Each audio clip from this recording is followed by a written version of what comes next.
Farmer Joe here, coming at you fresh from the field. So today we're going to be talking about how to fertilize your garden. It's a pretty complex topic, and so we're not going to get to everything today, obviously, because it's really case by case by case. The foundation part is that, there's this thing called macronutrients, which are nitrogen, potassium, phosphorus. Keep it simple. Some people also add calcium and magnesium and sulfur to that, but let's keep it simple. NPK, nitrogen, potassium, and phosphorus. And that you got to make sure that your plant has enough. And so in organic farming, what we do is we feed the soil. So we feed organic matter to the soil, and the soil digests it. The soil microorganisms digest it and produce soluble nutrients that can be used by the plant.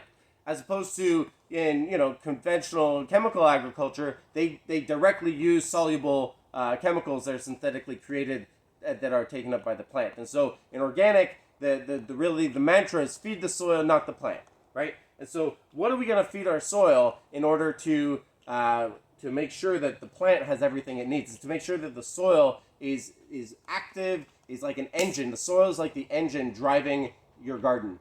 And so we can feed it compost, we can feed it manure, chicken manure, we can feed it alfalfa meal, we can feed it blood meal, feather meal, all these different animal byproduct. There's different mined minerals, like you can get green sand and K-mag and all these like mined mineral, brute minerals. I don't know if that's an expression in English, but you put in the soil, and basically all that is processed by the organisms to feed the plant.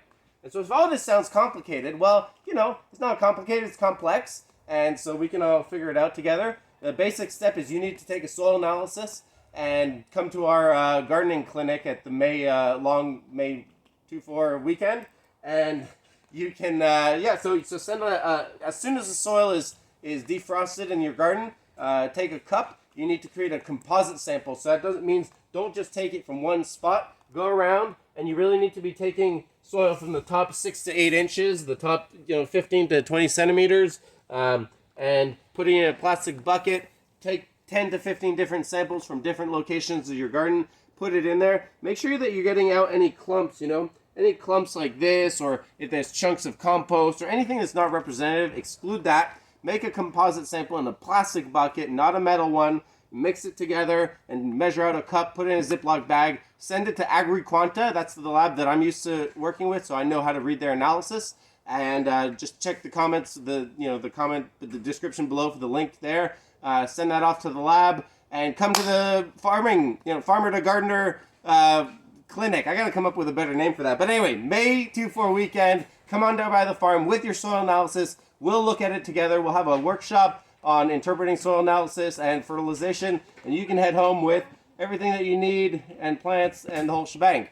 So this has been super fun. I look forward to meeting you. Onwards and upwards.